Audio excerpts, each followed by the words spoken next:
नमस्कार मित्रों, आपका स्वागत है आपके अपने YouTube चैनल अभिषेक उपाध्याय 10 पर। तो इस वीडियो में हम बात करेंगे जो सामान्य ज्ञान प्रश्नोत्तरी श्रृंखला चल रही है उसके अंतर्गत संविधान की ये दूसरी वीडियो है।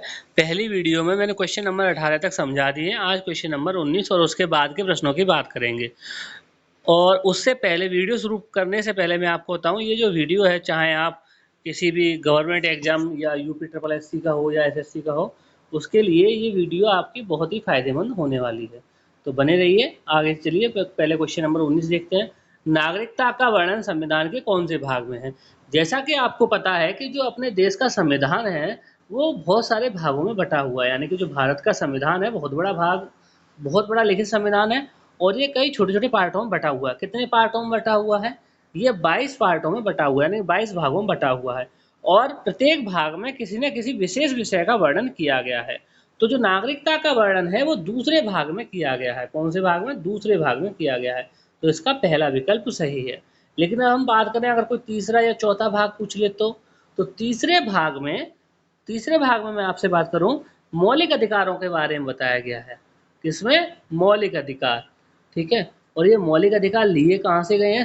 अमेरिका के संविधान से लिए गए हैं, ध्यान रखिएगा। मौलिक अधिकार जो हमें लिए गए हैं वो अमेरिका के संविधान से लिए हैं। चौथे भाग में क्या है? चौथे भाग में नीति निर्देशक तत्व हैं। क्या है? नीति निर्देशक तत्व।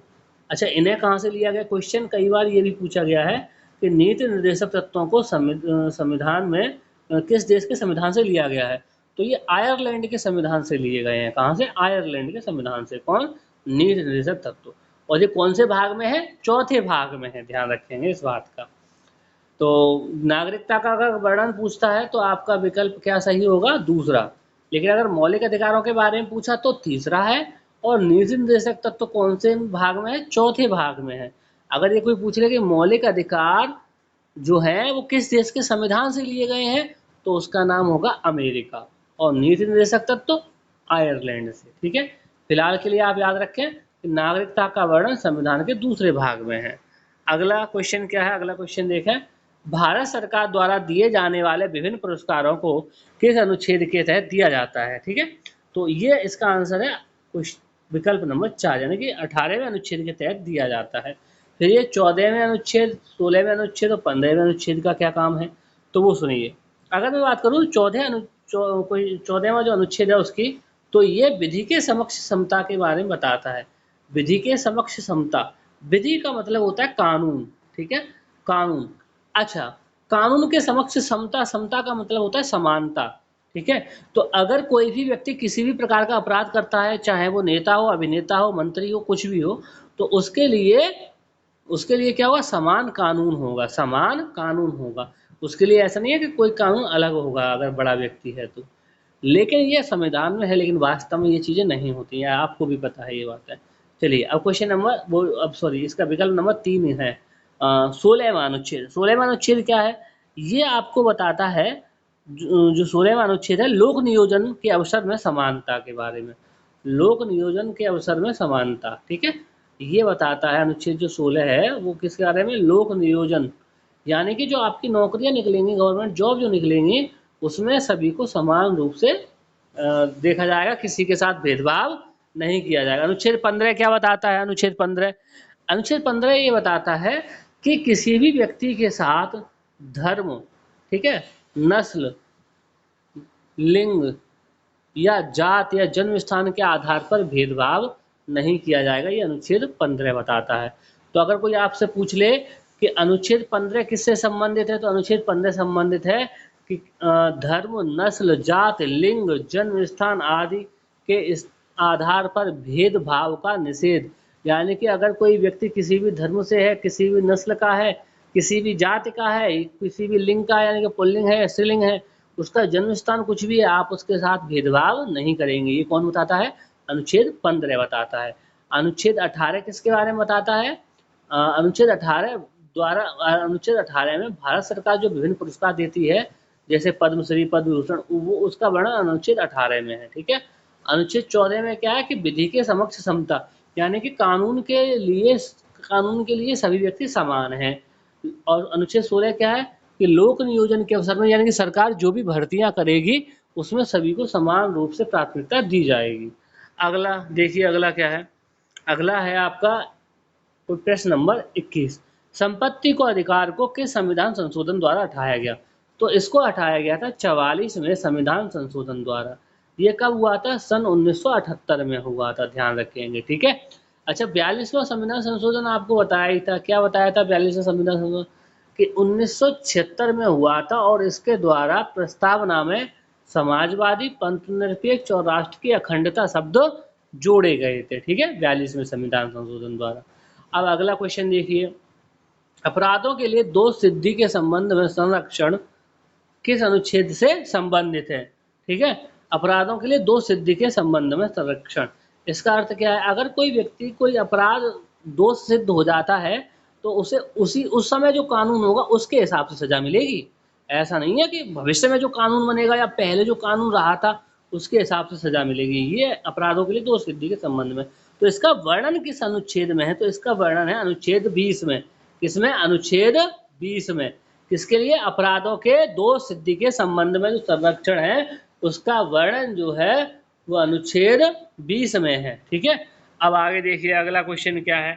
अगला क्वेश्चन है 6 से 14 वर्ष तक की आयु के बच्चों को अनिवार्य एवं निःशुल्क शिक्षा। तो 6 से 14 वर्ष तक की आयु के बच्चों को अनिवार्य एवं निःशुल्क शिक्षा जो है उसका वर्णन अनुच्छेद 21 का में है। इसमें 21 का में, ठीक है। 20 में क्या था? अपराधों के लिए दोष सिद्धि के संबंध में संरक्षण। 21 का में क्या है? 21 का में कि 6 से 14 वर्ष तक की आयु के जो बच्चे होंगे उनको अनिवार्य एवं निःशुल्क शिक्षा दी जाएगी, ठीक है। अच्छा, 21 में क्या है? फिर 21 में, तो 21 अनुच्छेद 21 की बात करूं तो इसमें प्राण एवं दैहिक स्वतंत्रता के बारे में वर्णन है।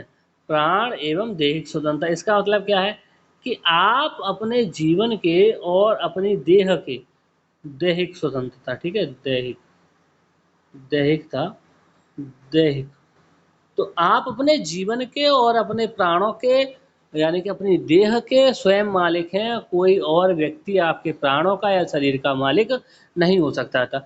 प्राचीन काल में क्या होता था? इंसानों को गुलाम बना के रखा जाता था, उनका व्यापार किया जाता था, उन्हें जैसे जानवरों की तरह बेचा जाता था और कभी भी उनको जब इच्छा होती थी मालिक की मरवा दिया जाता था। लेकिन वर्तमान में ऐसा नहीं है। अच्छा, ये किसमें वर्णन है? अनुच्छेद 21 में, ध्यान रखेंगे। अब अगला क्या आता है? अगला आता है मानव के, क्वेश्चन नंबर 24 देखें, मानव के दुर्व्यापार का कौन से अनुच्छेद से संबंधित है? मानव का जो दुर्व्यापार है उसका संबंध किस अनुच्छेद से है? तो मानव के दुर्व्यापार की मैं बात करूं तो इसका वर्णन अनुच्छेद 23 में है। किसमें? अनुच्छेद 23 में इसका वर्णन है, ठीक है।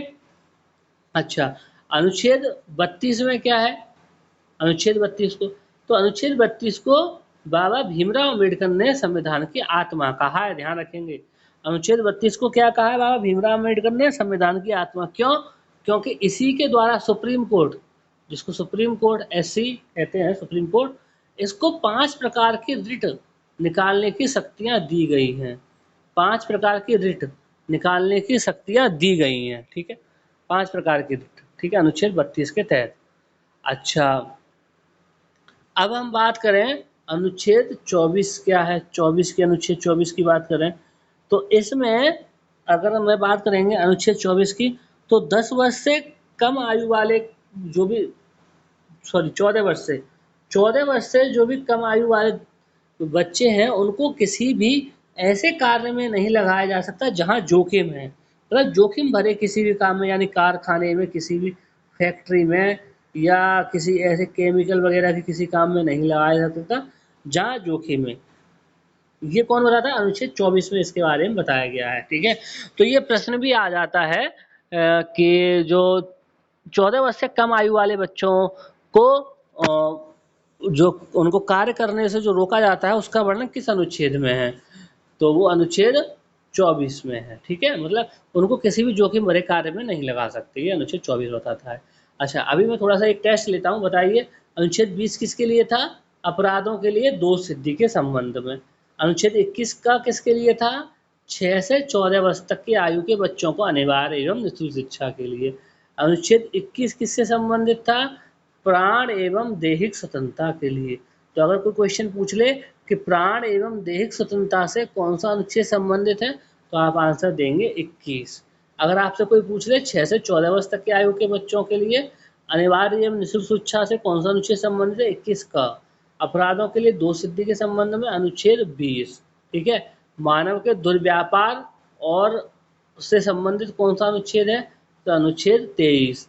किस अनुच्छेद को भीमराव अंबेडकर ने, डॉक्टर भीमराव अंबेडकर ने संविधान की आत्मा कहा है, तो अनुच्छेद 32 को, ठीक है। अनुच्छेद 24 किससे संबंधित है, कि 14 वर्ष से कम आयु तक के बच्चों को हम किसी भी जोखिम भरे कार्य में नहीं लगा सकते।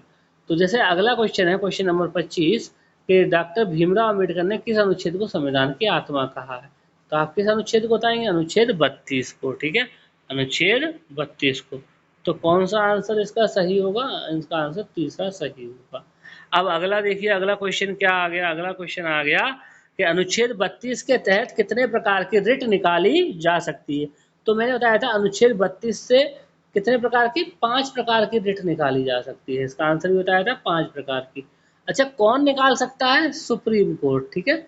सुप्रीम कोर्ट जो है 5 प्रकार की रिट निकाल सकता है, और इसी अनुच्छेद 32 को बाबा भीमराव अंबेडकर ने संविधान की आत्मा कहा है, ठीक है।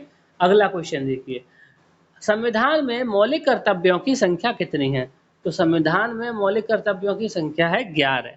संविधान में मौलिक कर्तव्यों की संख्या कितनी है, 11 है। अच्छा, ये जो मौलिक कर्तव्य आए वो कैसे आए, ये 42वें संविधान संशोधन, 42वां संविधान संशोधन कब हुआ था, 1976 में। 1976 में जो हुआ था, उसके द्वारा सरदार स्वर्ण सिंह, सरदार स्वर्ण सिंह, ध्यान रखेंगे, सरदार स्वर्ण सिंह की समिति जो थी, स्वर्ण सिंह जो समिति थी, उसकी अनुशंसा के आधार पर इसे संविधान में जोड़ा गया, ठीक है। मूल कर्तव्यों को, कितने मूल कर्तव्य हैं, 11 हैं। किस संविधान संशोधन द्वारा जोड़े गए, 42वें संविधान संशोधन 1976 के द्वारा। किस समिति ने अनुशंसा की कि इनको जोड़ना चाहिए संविधान में, सरदार स्वर्ण सिंह समिति ने इसकी अनुशंसा की कि आप मौलिक कर्तव्यों को भी संविधान में शामिल कीजिए, ठीक है। मौलिक कर्तव्य कितने हैं, 11 हैं, ठीक है। अगला क्वेश्चन, मौलिक कर्तव्यों को संविधान के कौन से संशोधन द्वारा जोड़ा गया। अभी देखो मैंने बताया था कौन से संशोधन द्वारा, 42वें संविधान संशोधन द्वारा। किस समिति की सिफारिश पर, सरदार स्वर्ण सिंह की समिति की सिफारिश के आधार पर, ठीक है। अगला क्वेश्चन देखिए, तो अगला क्वेश्चन है, भारत के प्रथम राष्ट्रपति कौन थे। बिल्कुल आसान क्वेश्चन है, सभी लोग बता लेंगे, बताइए। तो इसका कौन सा विकल्प सही है, पहला विकल्प सही है, डॉक्टर राजेंद्र प्रसाद भारत के प्रथम राष्ट्रपति थे, ठीक है। अगला क्या है, राष्ट्रपति राज्यसभा में कितने सदस्यों को मनोनीत कर सकता है, तो राष्ट्रपति राज्यसभा में 12 सदस्यों को मनोनीत कर सकता है। कितने सदस्यों को, 12 सदस्यों को राज्यसभा में। अच्छा, लोकसभा में कितने सदस्यों को, 2 सदस्यों को। ध्यान रखें, लोकसभा में तो 2 सदस्यों को, और कौन से 2 सदस्यों को ध्यान रखेंगे, जो आंग्ल भारतीय समुदाय से संबंधित हैं। किससे, आंग्ल भारतीय समुदाय से संबंधित हैं, उनके 2 सदस्यों को लोकसभा में मनोनीत कर सकता है।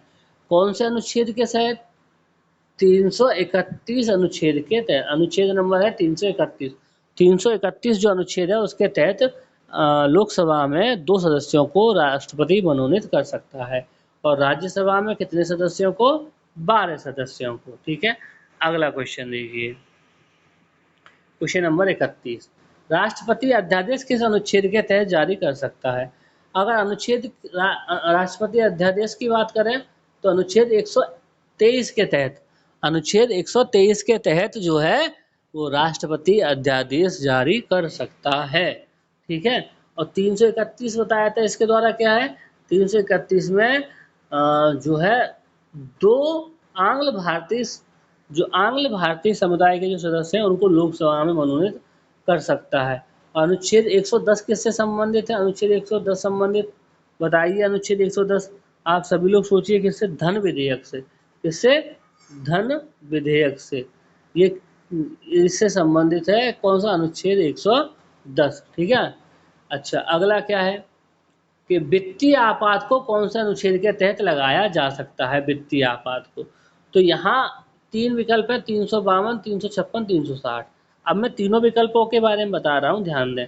तो 352 कब लगाया जाता है? 352 तब लगाया जाता है जब युद्ध की स्थिति हो, या कोई विदेशी विदेशी आपके ऊपर आक्रमण कर दे, विदेशी आक्रमण हो जाए, या सशस्त्र विद्रोह हो जाए, यानी कि विद्रोह हो जाए देश में सशस्त्र, यानी कि लोग जो है हथियारों के साथ विद्रोह कर दें, तो उस स्थिति में अनुच्छेद 352 के तहत राष्ट्रीय आपात लगाया जाता है। क्या लगाया जाता है? राष्ट्रीय आपात लगाया जाता है।